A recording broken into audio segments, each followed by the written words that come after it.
मध्ये कोणीतरी चालू करतं त्याच्यामुळे तो प्रॉब्लेम होतो. हं. चलो मनी मॅम बहुत बहुत धन्यवाद. नमस्कार, गुड मॉर्निंग. मैडम नमस्कार. हाँ जी, नमस्कार मणिमाला जी। हाँ आप तक नमस्ते आवाज मैडम। नहीं पहुंच रही हमारी। बहुत अच्छे हाँ लग पहुंच रहे रही हैं. है, पहुंच रही है. यस थैंक यू शुरू कराएं आप। मैम Thank you, नमस्कार, masters. गुड मॉर्निंग, जय श्री नमस्कार. कृष्ण। नमस्ते मैम. चलो चालू करेंगे. अच्छा,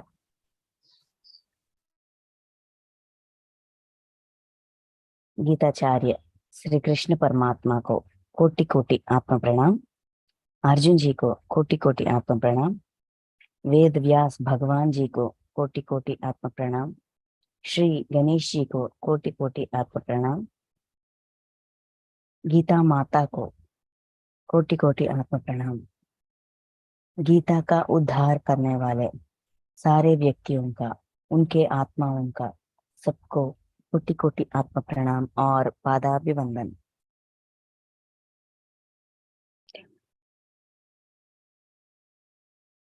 थैंक यू मास्टर्स. हम अभी श्रीमद् भगवत गीता 4वीं अध्याय 4th चैप्टर ज्ञान कर्म संन्यास योग, ज्ञान कर्म संन्यास योग, इसका अध्ययन कर रहे हैं. हम पिछले सेशन में 8वीं श्लोक तक हमने अध्ययन किए हैं. यहाँ इस अध्याय का पहला पॉइंट, फर्स्ट नॉलेज जो दिया गया है वो है जन्म परंपरा. अपने जन्मों के बारे में इतना तो पता है कि हम जीवात्मा हैं, ये तो हमको सिखाया गया था सांख्य योग में. आत्मा, जीवात्मा, परमात्मा, अपनी स्थिति, निजी जीवन, शरीर, इंद्रिय, जीवात्मा, कैसे कैसे स्टेजेस होते हैं, किसका कौन सा महत्व है, जीवात्मा का महत्व क्या है, आत्मा का महत्व क्या है, परमात्मा का महत्व क्या है, ये सब कुछ समझाया गया था. तो अभी ये ज्ञान बता रहे हैं कि हमको इतना तो पता है कि हम बहुत सारे जन्म लेते हैं. तो अर्जुन जी का जो भी प्रश्न था कि आप ये कैसे कर सकते हो कि सूर्य भगवान को आपने ये ज्ञान दिया है. उन्होंने अपने पुत्र इक्ष्वाकु मनु को दिया गया है. मनु ने अपने पुत्र इक्ष्वाकु को दिया है. ये कैसा मुमकिन है, मेरी समझ में तो नहीं आ रहा है. ऐसा अर्जुन जी का प्रश्न था. तो कृष्ण परमात्मा कहते हैं कि मेरे सारे जन्म, कितने जन्म मैंने लिया है वो सब मुझे याद है. हमने बहुत सारे जन्म अब तक लिए गए हैं, तो मेरे जन्म मुझे याद है, तुम्हारे जन्म तुम्हें ज्ञात नहीं है, इसीलिए कंफ्यूज हो रहे हो. ऐसा कह के जन्म परंपरा क्यों लेते हैं, एक जीवात्मा जन्म क्यों लेती है, क्यों शरीर लेकर कारण लोकों में आती है, ये ज्ञान हमको दे रहे हैं. इस तौर इसी में हमको ये वाला श्लोक जो बहुत प्रामाणिक है और सबको पता है, ये वाला श्लोक यदा यदा हि धर्मस्य और परित्राणाय साधूनाम, ये दोनों श्लोक का प्रयोग हुआ था. इसका मतलब क्या है कि धर्म का स्थापना करने के लिए, सद्गुण का रक्षण करने के लिए, दुर्गुण का रूप बदलने के लिए, दुर्गुण को पहचान कर रूप बदलने के लिए जन्म लेते हैं. कारण, जन्म लेने की कारण, कई बार क्यों जन्म लेकर, शरीर लेकर आते हैं, इस कारण लोकों पर, धरती पर आते हैं और बहुत सारे कष्ट उठाते हैं, बाधा उठाते हैं. और ये सब कुछ हम क्यों कर रहे हैं, यहाँ गीता का अध्याय इसलिए हो रही है ताकि गीता में जो भी ज्ञान दिया गया है सिर्फ सुने और छोड़ दीजिए, इसके लिए नहीं. सुनकर, समझकर, अपनी जिंदगी में अपनाकर, अपनी आत्मा के स्थिति को, आत्मा में ज्ञान स्थिति को, समझने वाले स्थिति को बढ़ाकर अपनी जिंदगी, खुद की जिंदगी को और खुशहाली और सुंदर और आशाजनक बनाने के लिए हम गीता का अध्ययन कर रहे हैं।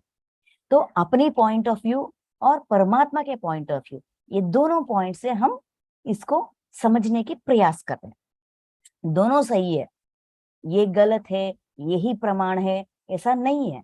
जिसको जैसा समझ में आए वो वैसा ही समझेगा, वैसा समझते समझते आगे बढ़ेगा, तो सब सही है। आध्यात्मिकता में मतलब spiritual science is right for everyone, सबके लिए सही है। इसका एक ही कोण नहीं होती, एक ही मतलब नहीं होती, बहुत सारे मतलब होते हैं। जैसे कि एक सर्कल में, एक सर्कल ज्योमेट्री, मैथ्स ज्योमेट्री में एक सर्कल को कितने डिग्रीज होते हैं, 360 डिग्रीज होते हैं एक सर्कल में। वैसा ही स्पिरिचुअलिटी, आध्यात्मिकता, ये स्पिरिचुअल साइंस, इसमें एक एक विषय का बहुत सारे दृष्टिकोण होते हैं।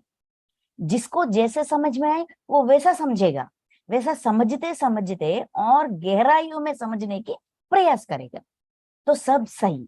ये गलत, वो सही, उन्होंने जो कहा वो गलत है, इन्होंने जो कहा वो गलत है, ये सही है, ऐसा कोई भेदभाव है ही नहीं।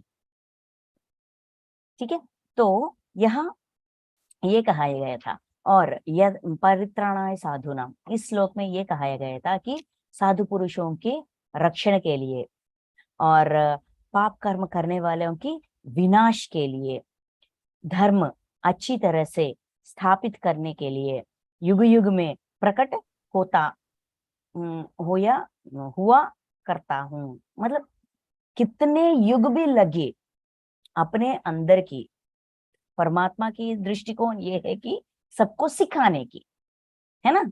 परमात्मा बार बार जन्म क्यों लेकर आते हैं इस धरती पर आकर? जैसा हम कितने कष्ट उठाते हैं, उनसे 100% ज्यादा कष्ट उठाते हैं। हम देखे तो वराह अवतार या मत्स्य अवतार या कूर्मा अवतार या वामना अवतार या परशुराम अवतार या राम अवतार या कृष्ण अवतार, कहीं पे भी इतना भी सुख उन्होंने पाया है क्या? सिर्फ युद्ध ही युद्ध किया, सिर्फ कुछ बचाने के लिए, किसी का रक्षण करने के लिए, अपने आप को छोड़कर। मेरी शरीर को कितना दर्द पहुंचेगी, मेरी फैमिली को कितना दर्द पहुंचेगी, मैं क्यों ये कष्ट उठाऊं, ऐसा सेल्फिशनेस को छोड़कर, सेल्फलेसनेस मुझको पीछे रख के इस समाज को आगे रखने के लिए, सबकी भलाई के लिए कितने कितने कष्ट उठाए थे। जिनके लिए ये कष्ट उठाए थे उन्होंने भी इसका महत्व नहीं पहचाना। उस युग में, जिस युग में उन्होंने जन्म लिया, उस देश कालमान परिस्थितियों में किसी ने भी, बहुत कम लोग ने उसका महत्व पहचाना। लेकिन बहुत सारे लोग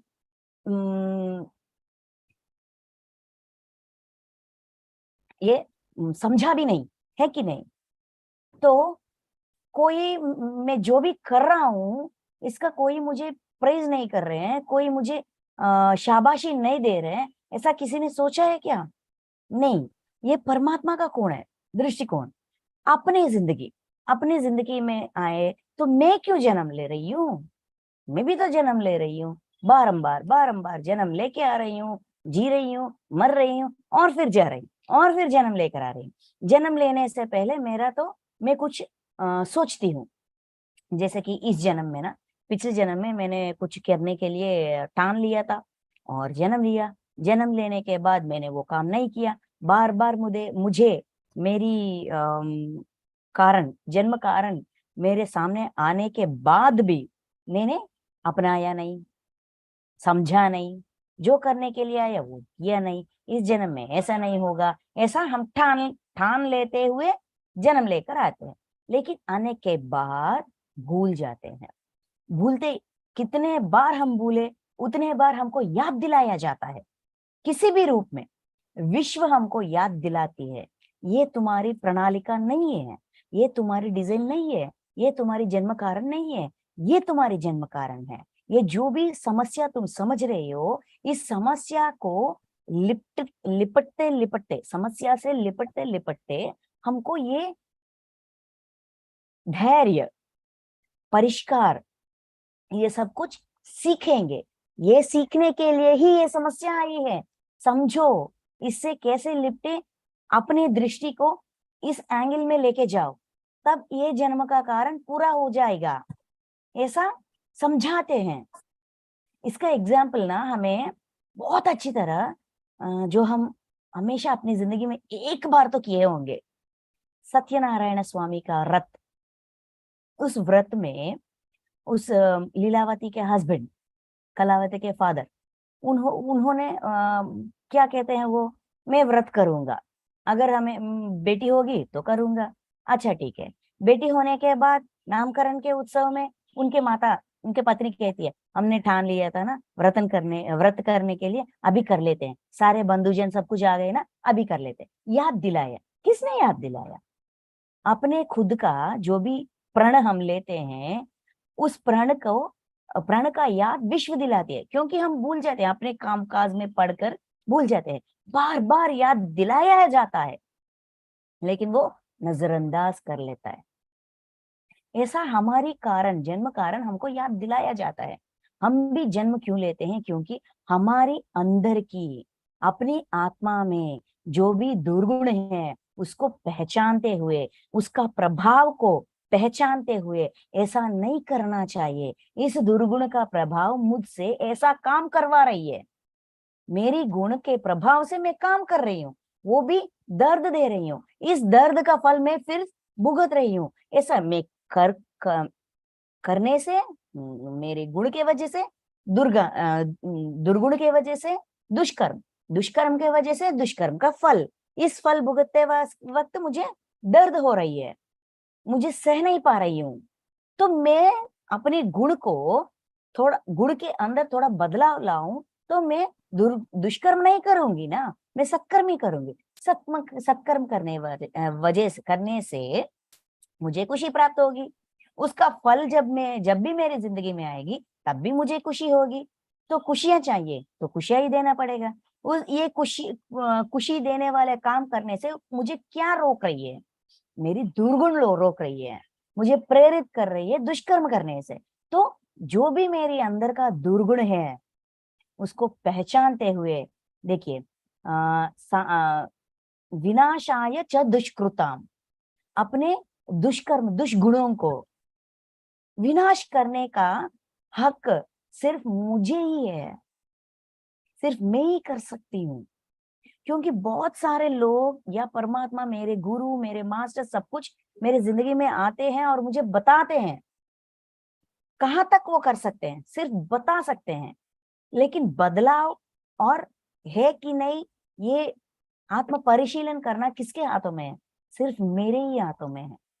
तो मुझे ही समझना चाहिए, देखना चाहिए कितना प्रतिशत मेरे अंदर ये दुष्कर्म है, दुर्गुण है, उसका विनाश मैं खुद करूंगा। और जब मेरी अंदर ये इच्छा जगेगी तो परमात्मा पूरी तरह से मेरी सहायता करेंगे, जरूर करते हैं।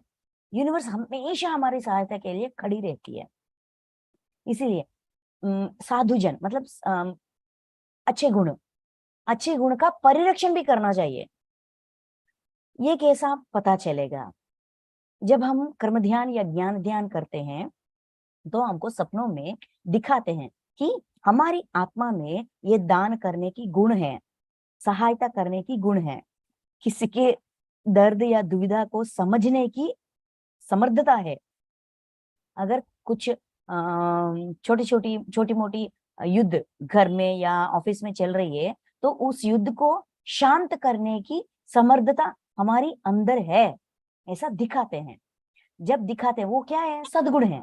जब दिखाते हैं हम ऐसा रिप्लाई देते हैं, मैडम आपके जीवात्मा के अंदर ये सद्गुण ऑलरेडी है। इसका मतलब क्या है कि किसी जन्म में आपने बहुत प्रयास करके इस सद्गुण को अपनी आत्मा में बिठा दिया, तो ऑलरेडी आपके अंदर है। तो डरने की क्या बात है? आप ना यहाँ उस गुण का, उस सद्गुण का आचरण कीजिए, इस्तेमाल कीजिए। आप कर सकते हो, आपके अंदर इतने अच्छे गुण हैं, इतना अच्छा कैरेक्टर है, जो आप इस्तेमाल कर सकते हैं। इसके लिए आपको प्रयास करने की या ट्रेन करने की कोई आवश्यकता नहीं है, ऑलरेडी रेडी है, रेडी टू यूज। अंदर का सद्गुण रेडी टू यूज है, आप यूज करो, आप इस्तेमाल करो, ऐसा सलाह देते हैं मास्टर्स, ऐसा दिखाते हैं, समझाते हैं। हमको भी पता है लेकिन हम नजरअंदाज कर लेते हैं, नहीं मुझसे ये नहीं होगा, इतना बड़ा काम मैं नहीं कर सकती हूँ, मैं सबके सामने जाकर मैं बात नहीं कर सकती, दो लोग झगड़ रहे हैं तो उससे मुझे डर लगता है, मैं उनके सामने नहीं जा सकती, ये मुझसे नहीं होगा, ऐसा हम अपने आप को रोकते हैं। लेकिन जाओ, तुम उसको रोको, ये संदेश कहाँ से आ रही है? अपने अंदर से ही। नहीं मैं नहीं जा पाऊंगी, ये भी अपने अंदर से, मतलब अपने अंदर से ही अपने सद्गुण का प्रभाव दिखती है। मास्टर्स दिखाते हैं, विश्वात्मा दिखाते हैं, नहीं तू कर सकती है, एक प्रयास तो करो। देखकर बाजू में रुको, इसके बदले में एक प्रयास तो करो। आगे जाकर नहीं यार बस छोड़ दो ना, इतना कठिन बात अपने आप से बाहर मत निकालो, क्योंकि बाद में पछताओगे। अच्छा बाबा जो हो गया सो हो गया, छोड़ दो ना, यहाँ से यहाँ खत्म करो, 1 घंटे के बाद बात करेंगे, ऐसा एक छोटी सी बात तो हम कर सकते हैं। लेकिन धैर्य नहीं होती अपने अंदर, उस जो भी वहां घटना घट रही है उसको रोकने के लिए धैर्य नहीं होती। लेकिन थोड़ा सा हम एक पाँव, एक स्टेप आगे बढ़ेंगे तो यूनिवर्स हमारा पूरा सहायता करेगी। तो हम अपने अंदर के सद्गुण की रक्षण करना अपनी जिम्मेदारी है, अपने अंदर की दुर्गुण को पहचानना और उसको सद्गुण में बदलना अपनी जिम्मेदारी है। ये धर्म है। इस धर्म को जब हम अपने अंदर का दुर्गुण को पहचानते हैं और नहीं मुझे ऐसा नहीं होना चाहिए, मुझे ऐसा नहीं करना चाहिए, ये ठीक बात नहीं है, अपने अंदर बदलाव लाना ही चाहिए, ऐसा जब मैं ठानूंगी और इस एंगल में, इस प्रयास में जब मैं अपनी जो भी काम करूं, जो भी सोच विचार करूं, इस कोण में, इस सिचुएशन को नहीं, जब भी मेरे अंदर इस गुण का प्रभाव आती है मुझे पहले पहचानना चाहिए, पहचानने के बाद नहीं इसका प्रभाव, दुर्गुण का प्रभाव मेरे काम पर ना पड़े, मुझे ही रोकना चाहिए ताकि मेरा काम जो भी मैं करूं वो दुष्कर्म ना बन जाए। तो इस अवेयरनेस को अपने अंदर बिठाने से मैं कभी कभार ये गलत काम करने से अपने आप को रोकूंगी। अंदर जो भी चल रही है लेकिन बाहर तो रिएक्शन रोकूंगी। ऐसा रोकने से मुझे कितना खुशी प्राप्त हुई सिर्फ मुझे ही पता चलेगा। तब मुझे ये ज्ञात होगा कि यही धर्म है। धर्म का मतलब यह है, जो धर्म में होगा वो हमेशा खुश होगा, इसका मतलब मुझे समझ में आएगा। जब मुझे इसका मतलब समझ में आएगा उस धर्म को मेरे अंदर में स्थापन करूंगी। जैसा कि परमात्मा इस विश्व में धर्म का स्थापन करने के लिए सब एक एक व्यक्ति को चुनते हैं, एक एक व्यक्ति के अंदर इस बीज को बोने के लिए, उगाने के लिए प्रयास करते हैं। अगर उस परमात्मा का प्रयास को हम अपनाते हैं और अपने अंदर उस बीज को बोने की परमिशन देते हैं, उगाने की परमिशन देते हैं, तब परमात्मा और अपने बीच का ये रिलेशन बहुत गहरी हो जाती है, बहुत अटूट हो जाती है। तो जो भी संदेश आती है उस संदेश को हम तुरंत पहचानते हैं और वो काम करना है तो करेंगे, नहीं करना है तो रुकेंगे, अपने आप को रोकेंगे। ऐसा होती है ये मेल, परमात्मा और जीवात्मा का मेल ऐसा होती है। परमात्मा हमेशा प्रयास करते हैं लेकिन हम तैयार है कि नहीं सिर्फ हमको पता है। इसीलिए वेट करते हैं कितना, जब हमसे परमिशन आएगा, जब हम तैयार होंगे धर्म का स्थापन के लिए, जब हम तैयार होंगे अपने सद्गुण को रक्षण करने के लिए, अपने दुर्गुण को में बदलाव लाने के लिए, तब तक प्रयास परमात्मा प्रयास करते रहेंगे और हमारा इंतजार करते रहेंगे हमारे परमिशन के लिए। तो मुझे ये दोनों श्लोक का महत्व कितना गहरी है, मैं तो चौंक गई। मेरे लिए तो ये मेरी जिंदगी का ये तो सबसे बड़ा सच है, क्योंकि सपनों के जरिए, वो भी सुषुप्ति अवस्था में आने वाले सपनों के जरिए बहुत सारे प्रमाण मिले हैं परमात्मा की प्यार के, परमात्मा की शक्ति का, परमात्मा की अंतर्यामी तत्व का, परमात्मा की सर्वव्यापी तत्व का बहुत सारे प्रमाण मिले हैं।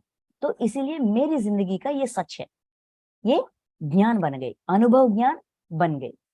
आगे अभी 9, 10, 11, 12 ये 4 श्लोकों में ये बताते हैं कि जो भी व्यक्ति, जो भी जीवात्मा इस धर्म बीज का स्थापन अपने हृदय में करने के लिए सिद्ध है, और जो व्यक्ति इस स्थापन को अपनाया और जिसके लिए जन्म लिया, उसी जन्म के प्रकार अपने जिंदगी जिया, वो सब मेरे ही रूप है, मेरे ही जन्म है, मेरे ही रूप है, मेरे ही कर्म है। धर्म स्थापन के लिए जिन ने अपने पूरा जन्म इस्तेमाल किया और पूरी तरह से हर क्षण सिर्फ सच्चाई का महत्व बताने के लिए, जो भी अच्छाई है, जो भी बुराई है, उसका पर्दाफाश करने के लिए प्रयास करने वाले सब मेरे ही रूप है, ऐसा कहते हैं। देखते हैं, श्लोक में जाते हैं।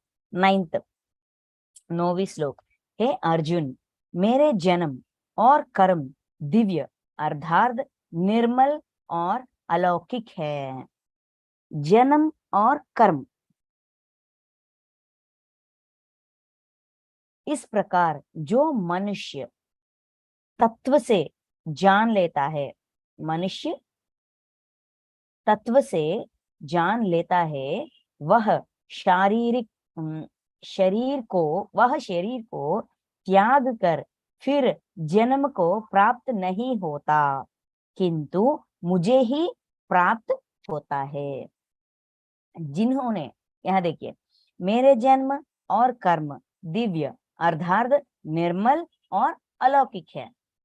जो भी जन्म मैंने लिया है, परमात्मा ये कह रहे हैं कि जो भी जन्म मैंने इस पंचभूतात्मक वैना शरीरम, इस शरीर से जो भी जन्म लेकर कारण लोकों में आकर जो भी काम उस जन्म में करने वाले काम, कर्म, जन्म और कर्म दोनों दिव्य है।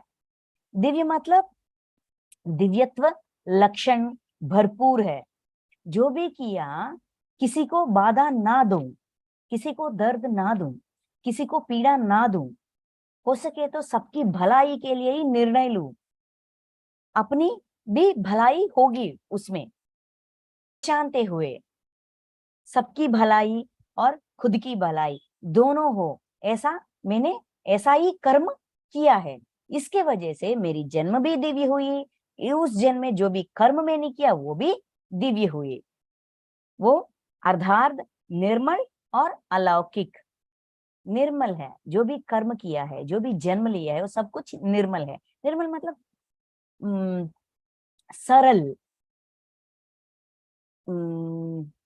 क्रिस्टल क्लियर, जैसे कि कूल एंड काम कहते हैं ना, वैसा साधारण, अति साधारण और सहज स्वभाव से नेचुरली अपने अंदर से कैसा भावना आती है, उस भावना के जरिए बह गया। जैसे नदी बहती है सरलता से, स्वाभाविक से, सहज स्वभाव से जैसा बह जाती है, वैसा ही मेरी जन्म थे, जन्म का कर्म भी थे। और अलौकिक, लौकिक मतलब इस निजी जिंदगी, सिर्फ निजी जिंदगी ये सब कुछ है, उसके लिए ही मैं राजा बनूं, मेरी पत्नी हो, मेरी बच्चे युवराजा बने, राज्य करे, प्रज में ये ऐसा, ये चाहिए, वो चाहिए, ऐसा सिर्फ भौतिक जीवन ही सब कुछ है, ऐसा नहीं है, अलौकिक है। इससे ज्यादा अपनी आत्मा दृष्टि से, अपनी आत्म कोण से जिंदगी जिया है, अलौकिक है। लौकिक से ऊपर है अलौकिक, मतलब लौकिक नहीं, नॉट ये निजी जिंदगी, फिजिकल लाइफ, इस यही सब कुछ है, ऐसा भावना नहीं है उस जिंदगी में, उन जन्मों में, जन्मों के कर्मों में। इससे आगे भी ये परिस्थिति मेरी सामने आई, इसका मतलब ये है कि इस परिस्थिति लौकिक परिस्थिति नहीं है, ये परिस्थिति मुझे कुछ और सिखा रही है। जो दिख रही है उससे ज्यादा गहरी ज्ञान है चूंकि इसमें, इस गहराइयों को समझकर करने वाले जो भी काम है वो अलौकिक बनती है।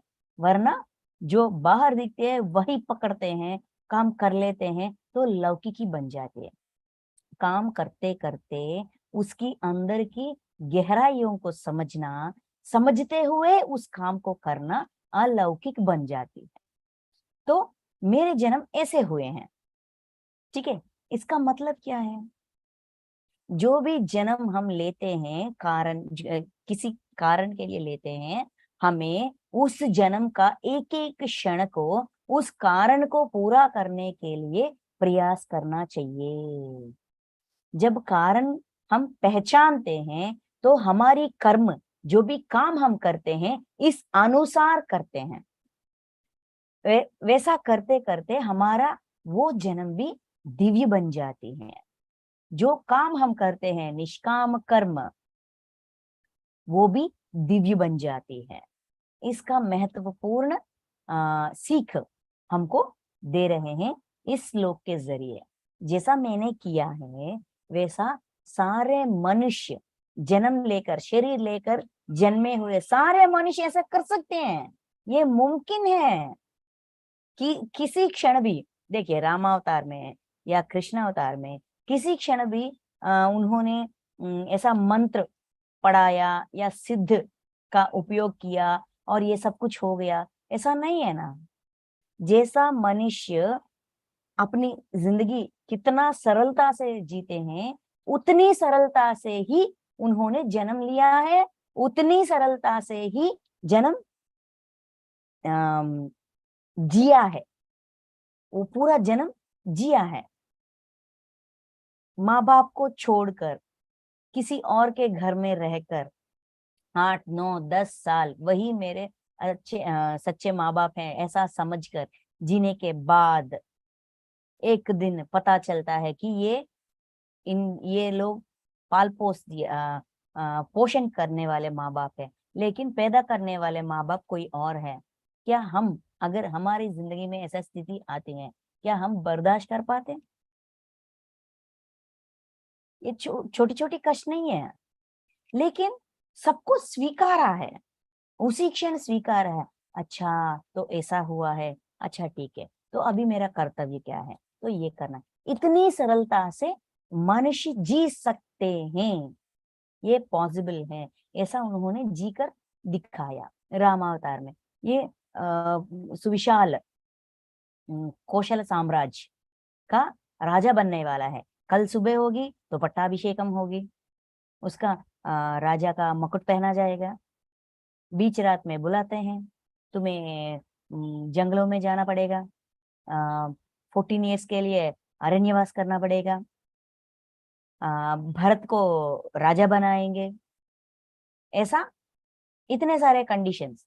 एक क्षण में पूरा जिंदगी बदल गया, कौन स्वीकारेगा? अगर हम ये समझेंगे मेरी जन्म का कारण ये है, इसीलिए ये मेरी जिंदगी में इस क्षण में आई है, अगर इस क्षण ये मेरी जिंदगी में नहीं आएगी तो मैं भोग लालच में पड़ जाऊंगी। राजा बन गई तो खुशी होगा, खुशी खुशी हो जाए, भोग में डुबाऊंगा अपने आप को और ज्ञान का प्राप्ति खो जाऊंगा। तो इसीलिए इस क्षण मेरी जिंदगी में ये परिस्थिति आई, ठीक है स्वीकारता हूं, चला गया, है कि नहीं? ऐसा स्वीकारने के वजह से 14 इयर्स के बाद जो दूसरा कंडीशन क्या था कि भरत को राजा बनाएंगे, लेकिन भरत ने ना स्वीकारा, क्योंकि वो सच उसको, उसकी जिंदगी का सच क्या है उसको पता है, इसकी जिंदगी का सच क्या है इसको पता है। जिन्होंने अपनी जीवन सरलता से, मतलब स्वाभाविक रूप से स्वीकारा है, उनकी जिंदगी सरलता बहते हुए नदी की तरह बहुत अच्छी तरह चली जाती है, जहां पहुंचना है वो पहुंचती है। लेकिन जो रुकावटें डालते हैं, कहाँ कब तक रोकती है? नदी बह रही है, ठीक है, हमने उसके ऊपर एक बांध लगाया, जैसे कि डैम का निर्माण करते हैं, तो रुकते हैं, रोकते हैं उसकी जर्नी जो बहती है उसकी, रोकते हैं, पानी को इकट्ठा करते हैं, इकट्ठा करते हैं, इकट्ठा करते हैं, इकट्ठा करते हैं। कब तक हम इकट्ठा कर सकते हैं? जब तक बांध टूट ना जाए, उसकी प्रभाव अधिक ना हो जाए, तब तक ही हम रोक पाएंगे। एक ना एक दिन गेट्स को ओपन करना ही पड़ेगा, वरना पूरा डैम, पूरा ये ब्रिज जो है वो टूट जाएगी, क्योंकि उसकी शक्ति, सहज स्वभाव से जो भावना हमारी अंदर जगती रहती है, हमको जगाती रहती है, वो कहीं पे अपना रोकने की वजह से कहीं कुछ किसी समय पर वो अपनी प्रभाव दिखाती है, इकट्ठा होते होते होते होते प्रेशर। इसीलिए गेट्स ओपन कर लेते हैं, ताकि पानी का लेवल कम हो और उसका प्रेशर, उसका दबाव कम हो, है ना। वैसा ही सहज स्वभाव से अपनी जिंदगी को स्वीकारने से अपना जन्म कारण क्या है हम पहचान पाएंगे। नहीं मुझे समझ में नहीं है ये या ये, ऐसा दुविधा है, तो बहुत अच्छी तरह हम ध्यान कर सकते हैं, कर्म ध्यान कर सकते हैं। मेरी जन्म कारण दिखाइए मास्टर्स, मुझे बता दीजिए, ऐसा पूछ सकते हैं। या ज्ञान ध्यान 72 ब्रेथ्स मेडिटेशन में भी मेरी जन्म कारण क्या है, मेरी समझ में नहीं आ रहा है, समझने के प्रयास किया, मुझे नहीं पता, मैं समझ नहीं पा रही हूँ, क्योंकि तरह तरह की दुविधाएं आ रही है, तो मैं पहचान नहीं पा रहा, ऐसा कर सकते हैं। तो सपनों के जरिए, सुषुप्ति अवस्था में आने वाले सपनों के जरिए जो प्रोसेस है, उस प्रोसेस को बहुत अच्छी तरह फॉलो करके सुषुप्ति अवस्था में जा सकते हैं। सुषुप्ति अवस्था में हम अपने यूनिवर्स से कनेक्ट हो जाते हैं, विश्व से कनेक्ट हो जाते हैं, मास्टर से कनेक्ट हो जाते हैं। वो हमको संदेश देते हैं, हमको बहुत अच्छी तरह याद होती है। वो ड्रीम को डिकोड करने के बाद ये समाधान हमको बहुत आसानी तरह से, तरीके से मिल जाती है, क्योंकि हमारे माइंड के अंदर बहुत सारे प्रोसेसेस होती रहती है। तो ये सही, ये गलत, ये क्या, सिर्फ एक ही कारण नहीं होती, मूल कारण एक होती है, मेन रीजन एक होती है, उसके अलग बलग आजू बाजू छोटे छोटे कारण भी होती है। तो सारे कारण पता चल जाते हैं। इस संगठना से मुझे क्या सीखना है, इस परिस्थिति मुझे क्या सीखना है, इस क्लास से क्या सीखना है, ऐसा पूछ सकते हैं, हमको समाधान मिलती है।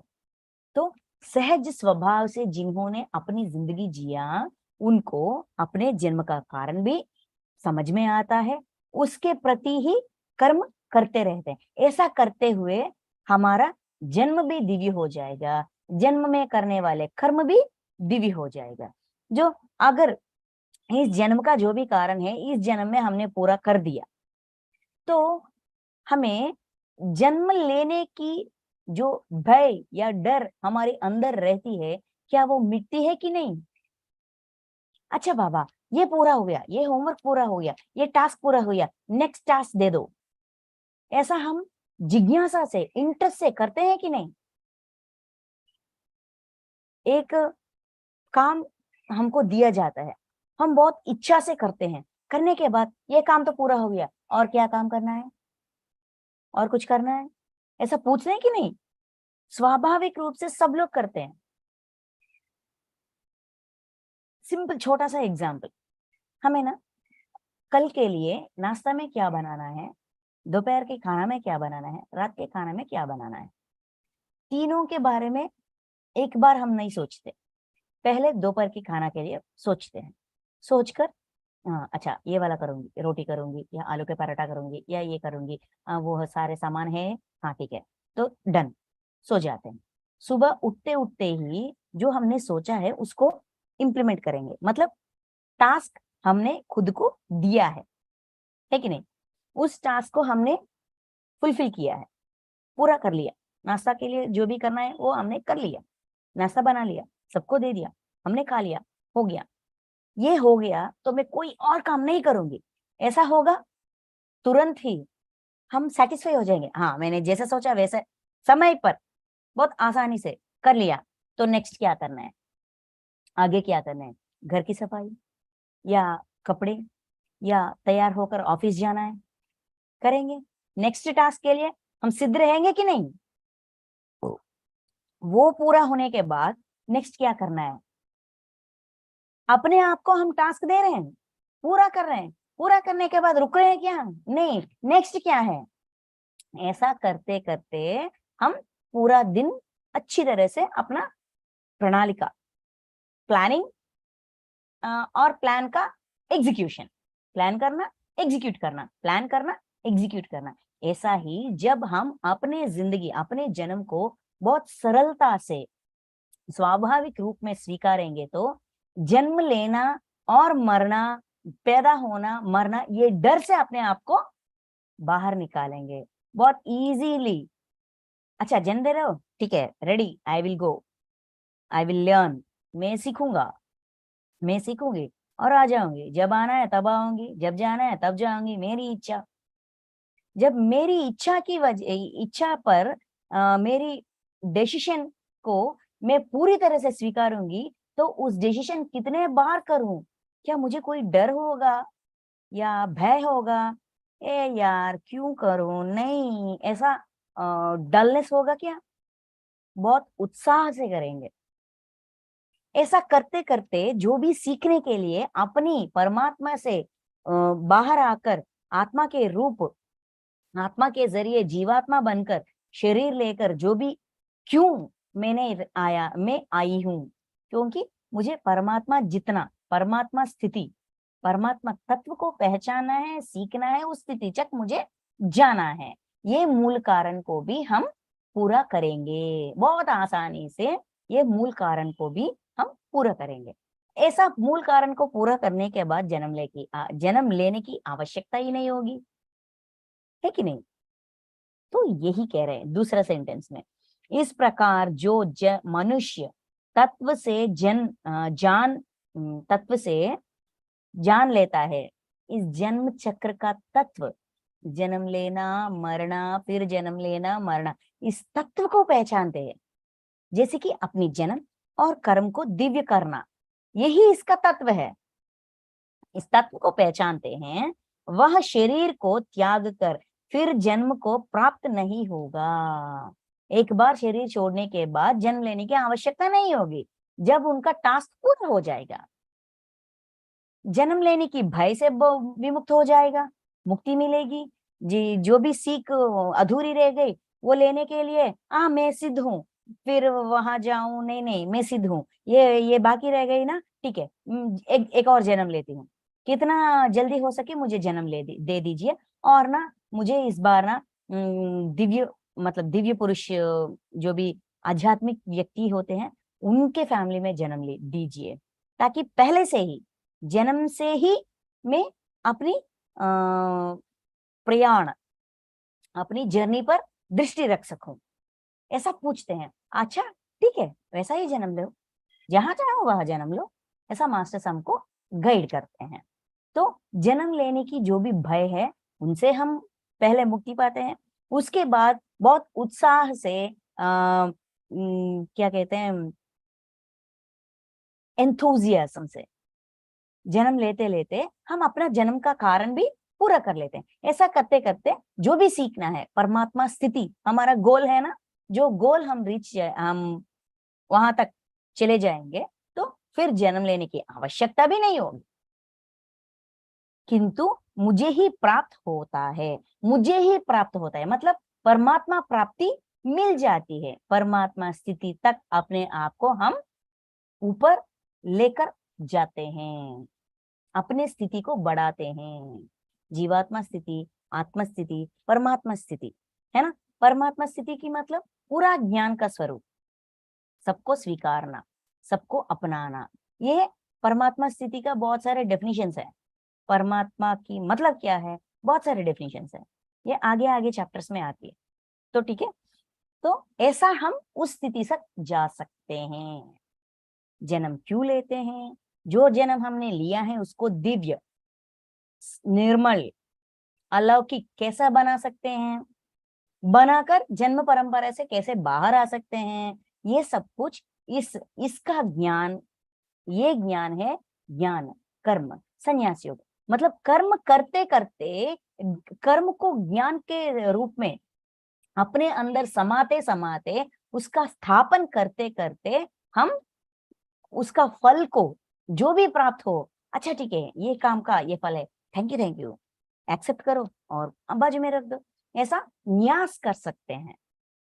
छोड़ना है, जहां तक आवश्यकता है वहां तक लेना है, आवश्यकता पूरा न होने के बाद छोड़ना चाहिए। भोगों को, कर्म फल को, भोगों को, ना कि ज्ञान को। ज्ञान को अपनाना है, फल को छोड़ना है, इसीलिए ज्ञान कर्म संन्यास योग। और नेक्स्ट 10th वन, पहले भी जिनके राग भय और क्रोध सर्वदा नष्ट हो गए थे, और जो मनुष्य में अनन्य प्रेम पूर्वक स्थित रहते थे, इस ऐसे मेरे आश्रित रहने वाले बहुत से भक्त उपर्युक्त ज्ञान रूप तप से पवित्र होकर मेरे स्वरूप को प्राप्त हो चुके हैं। ऐसा मुमकिन है क्या? इतना आसान है क्या? हम सोचते हैं तो इतना ही आसान है। ऐसे इस समय से पहले भी बहुत सारे लोग ऐसा किए हैं और परमात्मा का प्राप्ति हुआ है। इसका मतलब क्या है? जिन जिन ने अपने जन्म को राग भय और क्रोध से विमुक्त, जिन्होंने अपने आप को राग मतलब इच्छा, प्यार, किसे प्यार? अपनी भवबंधनों से, इच्छा राग इमोशन, यस, और भय डर से, और क्रोध एंगर से अपने आप को मुक्त किया। उस ये तीन इमोशंस से, भावनाओं से अपने आप को मुक्त किया। क्रोध सर्वथा नष्ट हो गए थे, मतलब ये जिनको ये तीन गुण नष्ट हो गए, खत्म कर लिया, और जो मनुष्य में अनन्य प्रेम पूर्वक स्थिति रहते थे, ये सारे दुर्गुणों को अपने आप से बाहर निकाल दिया। अपने अंदर प्रेम पूर्वक प्यार को, मतलब यूनिवर्सल लव, विश्व का प्यार, परमात्मा का प्यार को अपने अंदर बिठा दिया, प्यार का स्थापन अपने अंदर कर लिया। ऐसे मेरे आश्रित रहने वाले बहुत से, ऐसा इस गुण में, मेरे आश्रित मतलब परमात्मा के लक्षण को अपनाया, जिन्होंने परमात्मा के लक्षण को अपनाया, राग द्वेष क्रोध को छोड़ दिया, पूरी रूप से छोड़ दिया, निकाल दिया, अपने अंदर विश्व प्रेम। विश्व प्रेम का मतलब क्या है? नो कंडीशंस, नो एक्सपेक्टेशंस, ये विश्व प्रेम है। सबको एक तरह से देखना, सबकी दर्द हमारी दर्द, तो भूख लग रही है खाना खिलाओ, वो पैसा वाला है या वो उसका रूप ठीक नहीं है, या उसका ये ठीक नहीं है, उसका जाति मत भेद, ये सब कुछ छोड़कर सिर्फ दर्द को देखकर उस दर्द को मिटाने की प्रयास करना। नो कंडीशंस, नो एक्सपेक्टेशंस, ये यूनिवर्सल लव है, ये विश्व प्रेम है, ये राधा का प्रेम है, ये कृष्ण का प्रेम है। ऐसा प्रेम अपने अंदर स्थापन करने वाले, रखने वाले बहुत से भक्त, ऐसा बहुत सारे लोग हैं। भक्त मतलब जिनको परमात्मा पर, भगवान पर विश्वास हो, विश्वास, अटूट विश्वास का नाम है भक्ति। उपर्युक्त ज्ञान रूप तप से पवित्र ज्ञानी, अपने आप को ज्ञानी बना दिया।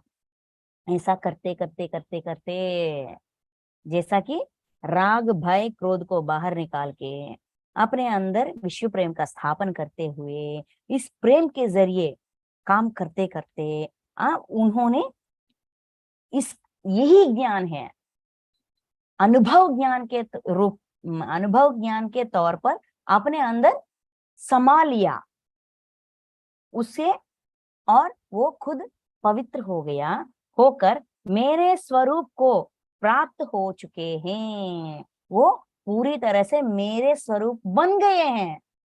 जैसा ये परमात्मा हमको प्यार करते हैं, वो सब लोगों को वैसा ही प्यार दे रहे हैं। भेदभाव नहीं है, क्रोध नहीं है, राग नहीं है, द्वेष नहीं है, कुछ भी नहीं है। ऐसा करते करते उन्होंने मेरा रूप लिया है। ऐसा कोई है क्या? बहुत सारे लोग हैं। ये सब कुछ परमात्मा का ही रूप है। ये सारे लोग परमात्मा का ही स्वरूप है, परमात्मा का ही अवतार है। जो लोग सबके लिए प्यार, सबको प्यार देते हैं, सबके लिए काम करते हैं, सबके लिए, सबके भलाई के लिए सोचते हैं, ये सब लोग परमात्मा का ही रूप है। उन्होंने ऐसा राजमुद्रा दे दिया, प्रिंट, राउंड सील दे दिया। ये सारे लोग जो जिन के जन्म में ऐसा हुआ है, राग भय क्रोध को बाहर निकाला, प्यार को अंदर बिठा दिया, विश्व प्यार को अंदर बिठा दिया, इसके जरिए काम करते करते इसको ज्ञान के रूप तौर पर अपने अंदर समा लिया, मेरे रूप बन गए। वो सब मेरे ही अवतार हैं।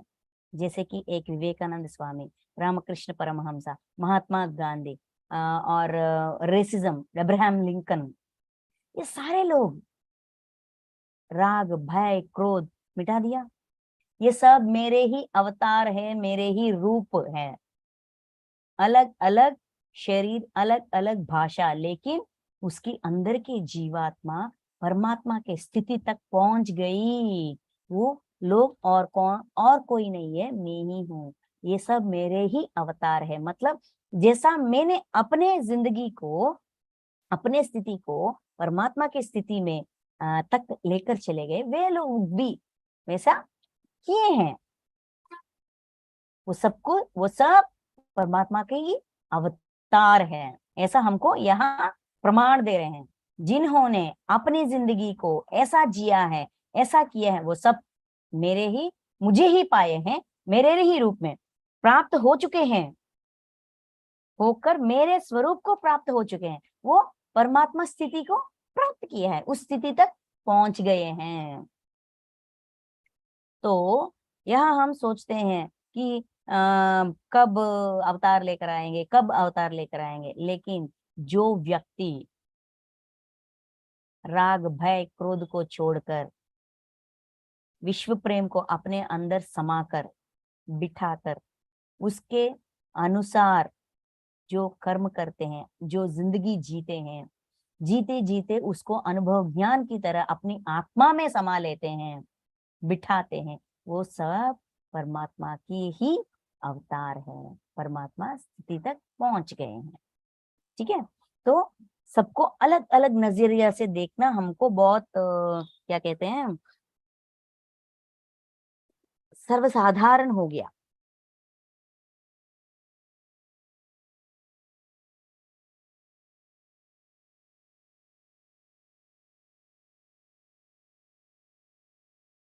अलग अलग बंटवारा, अपनी दिमाग के अंदर बंटवारा, अपने दिल के अंदर बंटवारा नहीं करना चाहिए। जब ये बंटवारा करना छोड़ देंगे, तब हम परमात्मा स्थिति तक जरूर पहुंचेंगे। ये सब कुछ बहुत सारे लोगों ने ऐसा किया है अर्जुन, बहुत सारे लोग ऐसा बन गए, परमात्मा प्राप्ति मिल गई उनको, वो अपने स्थिति को उस लेवल तक बढ़ाया है। ये मुमकिन है, नामुमकिन ऐसा मत सोच, ये जरूर जरूर जरूर मुमकिन है। ऐसा जन्म के बारे में, जन्म क्यों लेते हैं, कैसे लेते हैं, अपने प्रकृति को साकार रूप से अपनी योग माया के सहायता से साकार रूप लेकर जन्मते हैं, मतलब अपनी कर्मों के अनुसार शरीर लेकर जन्म लेकर आते हैं। वो परमात्मा का एंगल है, ये जीवात्मा का एंगल है। परमात्मा का एंगल है अपनी योग माया के अनुसार साकार रूप से वो जन्म लेते हैं। हम भी अपने कर्मों के अनुसार मांगते हैं और पंचभूतात्मक ये शरीर को लेकर कर्मानुसार जिनके साथ बहुत ज्यादा कर्म ऋण है उसके घर में पैदा होते हैं, उनके साथ हमारा कर्म ऋण है, हमारे साथ उनका कर्म ऋण है, देने वाला और लेने वाला। तो दो तरह जन्म लेते हैं।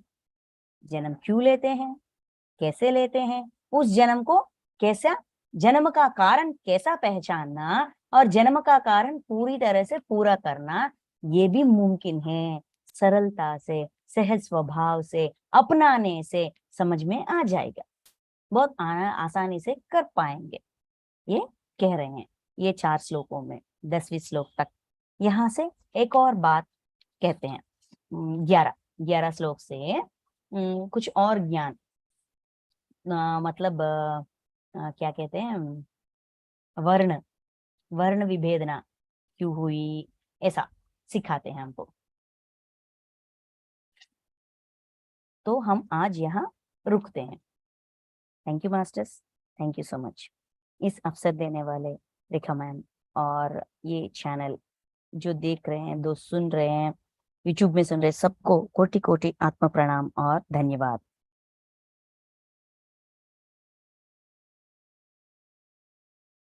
Thank you masters. Thank you ma'am. जय श्री कृष्ण।